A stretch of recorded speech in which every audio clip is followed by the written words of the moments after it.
மாதா வயிறெறிய வாழா ஒரு நாளும் என்கிறான் வாரியான். மாதாவை ஒரு நாளும் மறக்க வேண்டாம் என்கிறது உலக நீதியும். அன்னையும் பிதாவும் முன்னறி தெய்வம் என்கிறது கொன்றை வேந்தன். யார் இல்லாவிட்டால் நீங்களும் நானும் இந்த உலகத்தில் பிறக்க முடியாதோ, யார் இல்லாமல் இறந்து போனால் திரும்ப பெற முடியாதோ அவள்தான் தாய் என்கிறான் சுவாமி விவேகானந்தன். என்னிடம் இருக்கின்ற நல்ல குணங்கள் அனைத்தும் என்னுடைய தாய் போட்ட பிச்சை என்கிறான் அப்ரஹாம் லிங்கன்.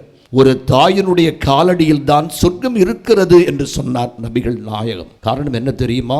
10 மாதம் உங்களையும் என்னையும் சுமந்து புரண்டு படுத்தால் வலிக்குமே என்று புரண்டா படிக்காமலே இருந்து அவளுக்கு பிடித்ததை ஒதுக்கிவிட்டு நமக்கு பிடித்ததை உண்டு நாம் அழுது கொண்டு பிறந்த பொழுது நம்மை பார்த்து சிரித்த ஒரே ஜீவன், பின்னால் நாம் சிரிக்க வேண்டும் என்பதற்காக தன் வாழ்நாள் முழுவதும் அழுந்த ஒரே ஜீவனும் இந்த தாய்தான்.